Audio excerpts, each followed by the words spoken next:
I was going to pick up where I left off yesterday, which was talking about the number of TNCs. That's a real concern, but I think something was overlooked when Mr. Stewart testified having to do with the so-called sting operation.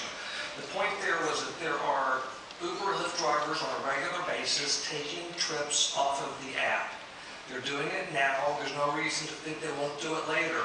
When they do that, there is no insurance whatsoever. So that's why it is critical that there be commercial insurance in place 24 hours a day, 7 days a week. If they do take a trip off the app, you've got to know that there's some coverage there.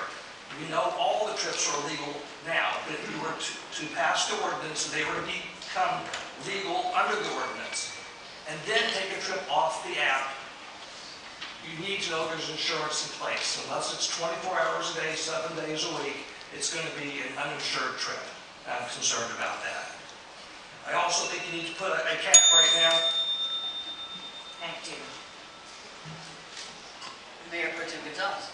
Mr. Kings, why do you think the cap would be beneficial, and how do we determine what an adequate cap should be?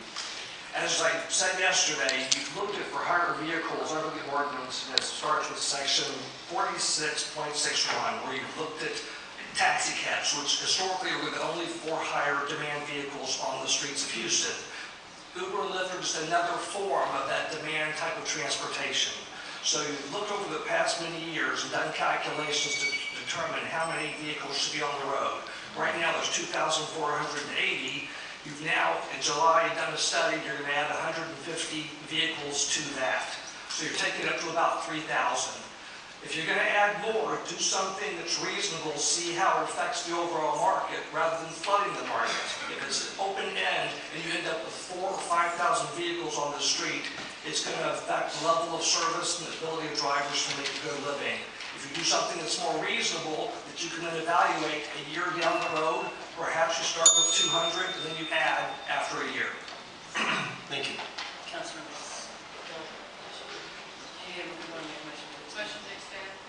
Is there a second? Second. Proposed motion carries. Go ahead. Thank you for coming and participating also. Everyone did a great job. Kudos to everyone, because I'm sure it could have been very painful. Maybe it was actually a very interesting experience, and we're happy to participate. Thank you. I am concerned. I think we've had this discussion about what is an equivalent of availability versus having it in your fleet. You know, having X number of vehicles in your fleet versus X number of drivers versus, you know, because you may have a driver in a ride share that only rides once a month, you know, drives once a month, and are they equivalent to someone that's a full-time cab driver that's part of a series of drivers that drives one particular cab? And so I don't know how we get to that point. I've asked, do you have any, have you come up with anything yet? Because I would love to know, because this is really giving me heartburn. I think if you look, number one, in Mr. Stewart's affidavit, part of that report. Motion. Proposed motion carries. You're going to see that in one particular trip they did, the driver of the vehicle is not the owner of the vehicle. So you have people today that are letting other people use their vehicle for Uber and Lyft transportation.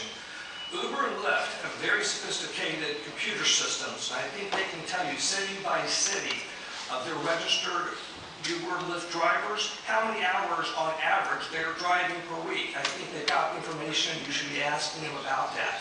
And based upon that, you can determine how many actual vehicles need to be on the road to accommodate those drivers and the service they're going to provide the city. Well, once again, we appreciate your being a part of the process, and there's a lot of good information that's come out of it. So hopefully we can continue to improve the ordinance if it does pass. Thank you. Councilman Pennington. Excuse me, I know you sound very knowledgeable to me, and I just wonder if you looked at the statistics in any of the other cities that have been compiled about the impact of the apps on the transit business and on the people that use it. I know that in the city of San Francisco, over one. Second. San Francisco, which is where these companies began, as we sit here today, 1/3 of the yellow cab fleet is sitting empty and is no longer on the roads. The city was inundated with thousands of Uber and Lyft vehicles. That company is in serious trouble. And yet, about a year ago, the city of Chicago wanted to raise $18 million. So they put 50 taxi cab permits up for auction at about over $300,000 each, which is what they would typically get for them. Nobody bid on a single permit in the city of Chicago. They didn't raise anything. Thank you very much. Councilmember Kubak. I believe when you testified yesterday, did you say that if this passes and comes into the city, that you would be leaving the city? I mean, that you would stop being a CAD owner again?